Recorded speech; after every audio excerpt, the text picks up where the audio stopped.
This has been a tough year for President Biden, and we are going to talk to a pollster who can give us some insight on what has happened to President Biden's polls and perhaps what he can do about it. In addition, later on the program, is the Salvation Army going woke? Ryan Baumberger from the Radiance Foundation thinks so, and we'll talk about that with him.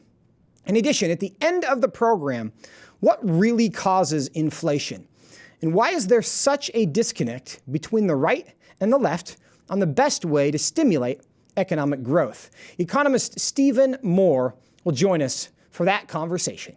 But first, yesterday, in laying out his latest plan to address the rise in COVID cases, President Biden acknowledged that fully vaccinated people can get the virus's latest strain, the Omicron variant, which seems to be the mildest but also the most transmissible.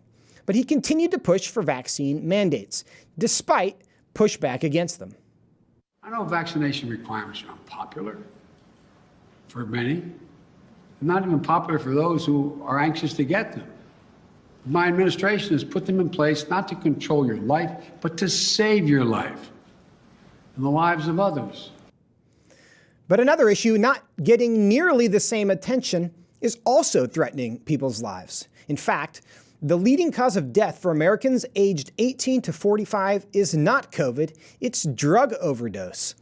This year alone, the United States government has seized 11,201 pounds of fentanyl at the southern border. Here with me now to talk about all of it and more is U.S. Representative Pat Fallon. He's a member of the House Oversight Committee and the Armed Services Committee. He represents the 4th Congressional District of Texas. Congressman Fallon, welcome back to the program. Joseph, how are you? Thank you. And before I forget, Merry Christmas and Happy New Year. Thank you, sir. Merry Christmas to you as well. What was your reaction to the president's remarks yesterday on coronavirus? You know, really, it would be baffling had it not been. He's been very consistent over the last 10 months.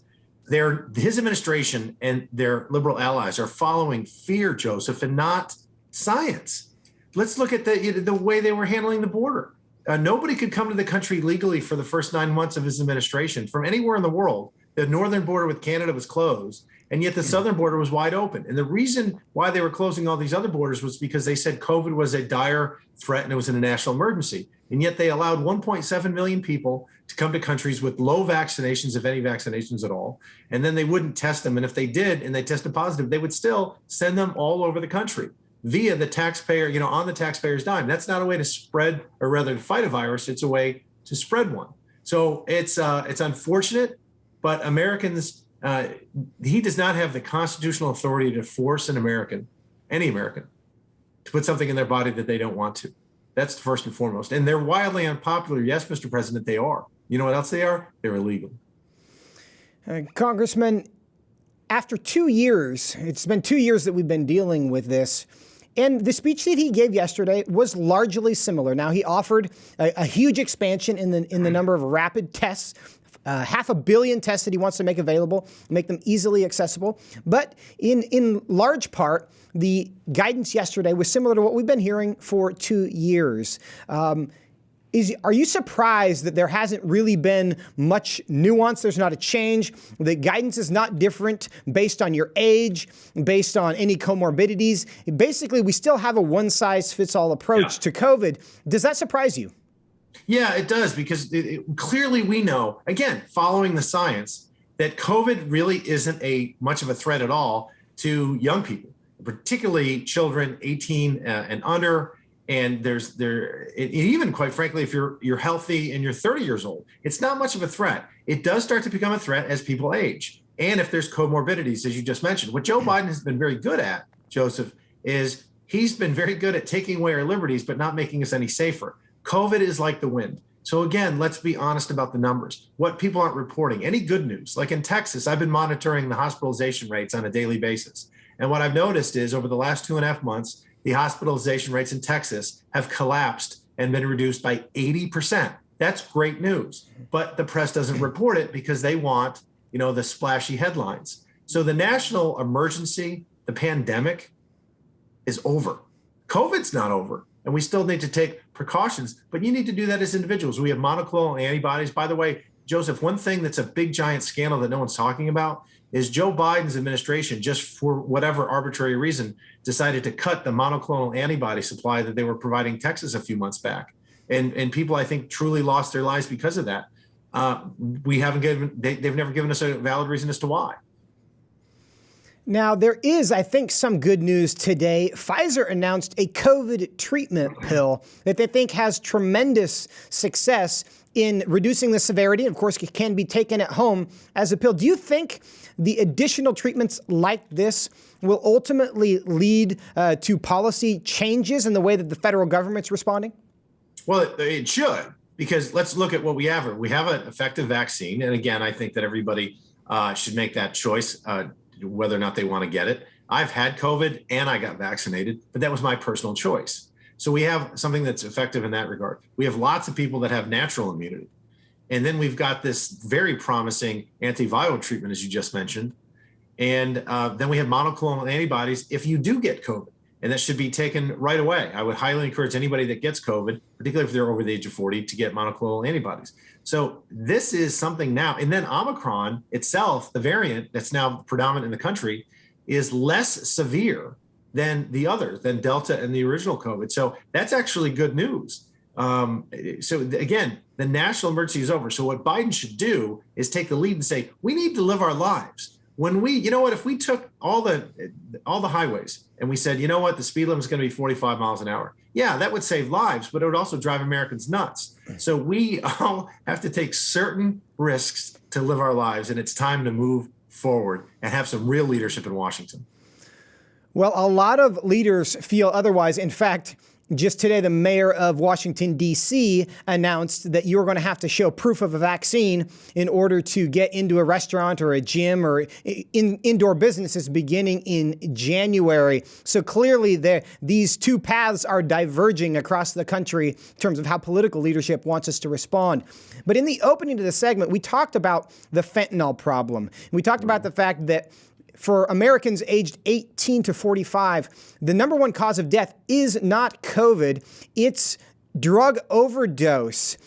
Is there a reason this issue is not getting more attention? You know, that's a great question, Joseph. It's unfortunate these big cities like Los Angeles, San Francisco, Washington, Philadelphia, New York, to name a few, are really show me your paper cities. That's communism. Like, show me your papers. Is this 2021 or is this 1984? And they're regressing. The better treatments we have and the less risk COVID presents to us as Americans, the more they're hunkering down. For whatever reason, the left has embraced this whole COVID in this pandemic, and they are ignoring everything else. What about the fact that I've read several reports of cancer diagnoses from 2020 collapsing? Cancer didn't collapse, but diagnoses did, because they were spreading so much fear and panic amongst the American people that a lot of people that should have gone and sought treatments didn't. So it seems to me in some perverse way that some folks on the left are perfectly fine with you dying, provided you don't die of COVID. And so you mentioned fentanyl. Well, let's be honest about things. The drug cartels have a GDP of somewhere between $30 and $40 billion. That's as high as at some small nation states like Estonia and Latvia that are NATO allies of ours. And it's ridiculous that we have allowed, as you just mentioned, over about 11,000 pounds of fentanyl. It's enough to kill every American 7 times over. And almost 200,000 pounds of methamphetamine has been seized at the border as well. Yeah. The southern border and the open porous border present a clear and present danger to our country, and people are losing their lives because it is so open. And to put a number on that, it's more than 100,000 Americans have died of a drug overdose in the last year, which is essentially a 30% increase over the prior 12-month period. No bones about it. This is a serious problem. Is this going to get the Biden administration's attention? You would hope so. And you know what we need to do, and great shows like your program, and from our perspective, we have a bully pulpit being a member of Congress, is to tell the truth about what's happening. Not only what's happening on the southern border, but what's happening to Americans. COVID is really, I analogize it to, it's like the wind, and you can't stop the wind. So you have to be smart in your individual choices.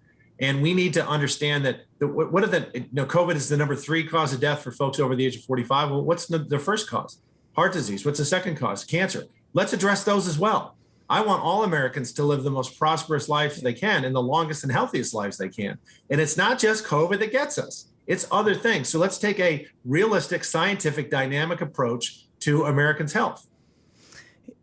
There in Texas, Governor Abbott has been making overtures, taking steps to try to complete the border wall himself with materials that the federal government has essentially abandoned. What can you tell us about that?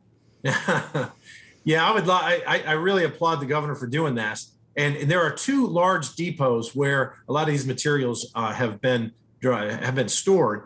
And for Joe Biden to sit there and waste the American taxpayers' money is absolutely criminal. This wall these sections of the wall have been paid for. And the contractors were there ready to do the job. As soon as he took office, he threw an executive order out that said stop and cease all border wall construction. That makes no sense whatsoever.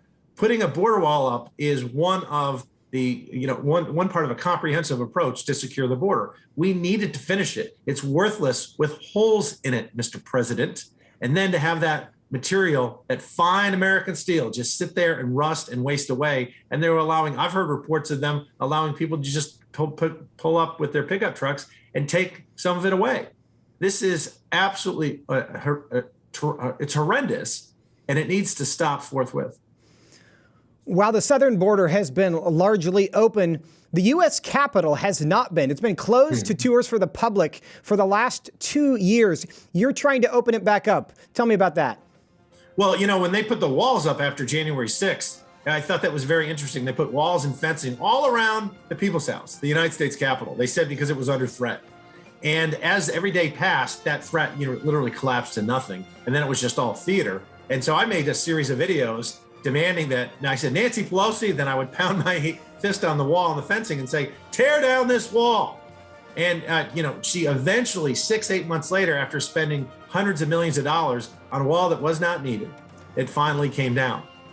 And then to have the United States Capitol closed to the public makes absolutely no sense whatsoever.